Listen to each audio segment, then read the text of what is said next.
Storm sound. This is a rig rundown. My shit. So, important thing to have. Because when you do festivals and such, it gets dusty, old gear, clean it up, comes out the cases. Perfect. That's pretty much all you need. I need two. That's the end. Paintbrush. Yeah, Right. it's like Right. it's like 100 feet. No, okay. All right, so where do you want to start? Wherever you You want want. to start on the clavinet? You love clavinet. Perfect. Ryan Storm likes clavinet. So I do. Here we go. Well, you can have this one. Clavinet, which is not very much in tune. I run through wah down here. Some phase, which I don't have the original Neutron. I have one at home. That's the new one. It sounds good. And then finally through my Memory Man, which is the secret sauce to all the clavinet stuff that I do. I never turn it off.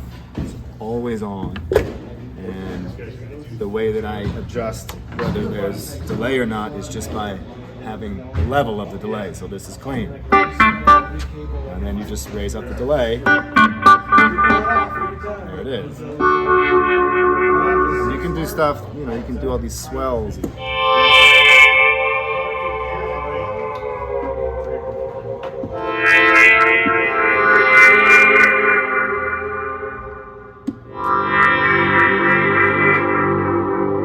It's always on. If you want to dry it out, you just turn the effect down and it's dry. So, and then you can also use it as kind of a fuzz pedal in a way. I find that Memory Men or Electro-Harmonics pedals, in no disrespect, they tend to color your signal when you turn them on very heavily. So if you turn this off, the clavinet sounds very bright and huge. So this is with it on. You know what I mean? It's a big difference. I leave it on all the time. And if I want to crank it, there's a little volume on the Memory Man, and it can use it as a boost. So you can make your feet back.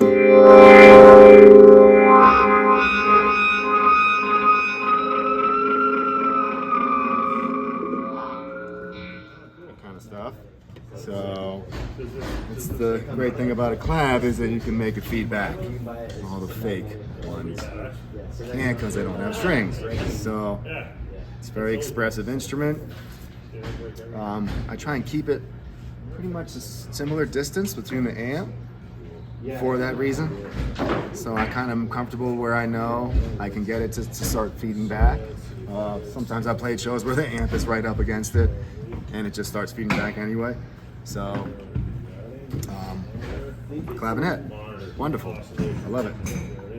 Needs a tuning. I said it needs a tuning. Next, Rhodes. This one is a suitcase preamp. So it has the stereo and all that, but it doesn't have the speaker down here. So it's a stage Rhodes with the legs. And then I run that stereo out into my mixer over here, which is running everything except for the clavinet. The clavinet goes through that amp, because clavs always need an amp. Otherwise, you know, they need a little cushion. They need a little cushion. They're too brash, you know. Everything else is going through the mixer, which then goes through those two cabinets, and therefore I can do the Rhodes in stereo. I can have that be a thing.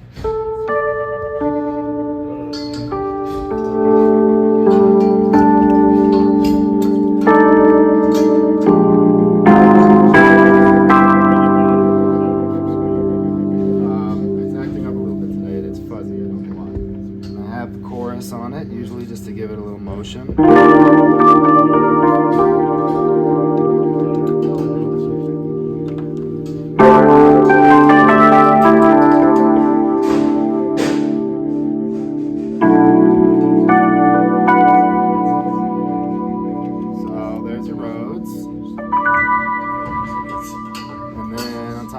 Moog, and this is a 1971 metal face, which means that this bit here and later Moogs, or Moog, I like to say Moog, this was plastic, These early ones, this is metal. And this fits metal here. And these are clear. And that's a way of knowing it's an early generation. And that I run through the same mixer, through delay. And I have this pedal down here which opens the filter. So with a Moog, this will open the filter. So normally you'd open the filter. Normally you'd open the filter with the filter knob. I can do that with my foot. So that's my trick there. So this is the Moog, which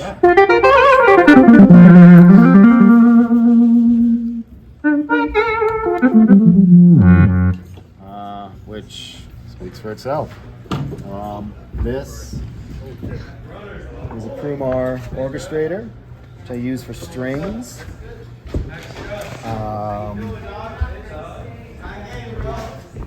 It has many sounds, not many. It has 1, 2, 3, 4. It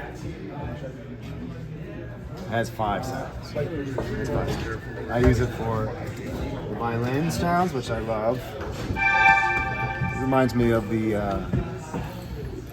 ARP Selena, which was a lot of what Bernie Worrell used mainly. I mean, it's on so many records, but that's a lot of the P-Funk string stuff, is that, and this sounds like its own weird little version of that.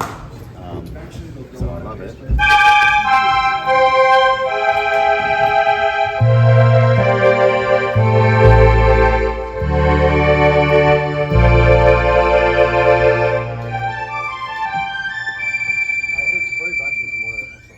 And it does some pretty not great sounds too, but usable.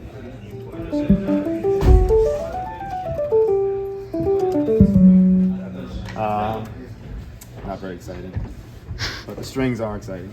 I love those, so I use those. So that's mainly what this is for. It's a one-trick pony, is what they call it. Prophet-5, sequential circuits. This is not an original one. This is the new redo, which is great. It stays together. Sounds good. And that also goes through that, and I run it through some delay. And just any sort of delay that can take a hit and not break up too much, which is those do.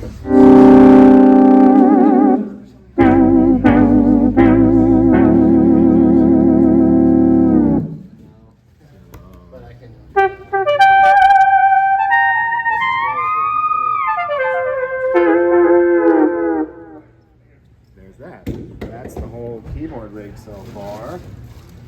Live we have these. These.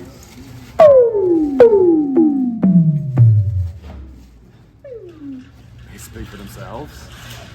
And of course, we have the speakers. No show is complete. We also have chimes. With blocks, you don't need to hear those. You know what those sound like. I don't know what else to. That's pretty much all my tricks right here. Is there anything that's coming to the rig or that you'd like to add? What I would like to do is run another mini Moog, which we have in that case right there. I'd like to start running that through a guitar amp, like a Marshall. You know what I'm saying? Instead of the lead sound, because synths are always, at least I always think of them as being such a beautiful sound on its own that you kind of want it to be clean and direct, so you can really hear all the stuff going on inside of it. But if you rip one of these through a guitar amp with a wah pedal, just pretend you're a guitar player. I did it on the last record. I had never really messed around with that before, and I loved it. So in a perfect world, I'd have another one that just runs through an amp, just for the shreddy, guitar-y stuff. All that like Jan Hammer and Jeff Beck stuff that they did, and when Beck played with Jan's group. They have very complementary styles between the Moog and the guitar, and he played his stuff through amps. He just ran, he was like, I just want to do what a guitar does. Just ran it through amps, as far as I know, so I want to do that. That I'd add. I don't know what else I'd add. It'd be fun to have one of those Yamaha electric pianos. Let's see, I have one of those CP60s now, a little upright. Still has strings and everything. Kind of tune it every once in a while. They're fun. But I really can't have more stuff because at this point, I'm the guy moving it. So it's enough. All right. Thank you. Hey, Todd.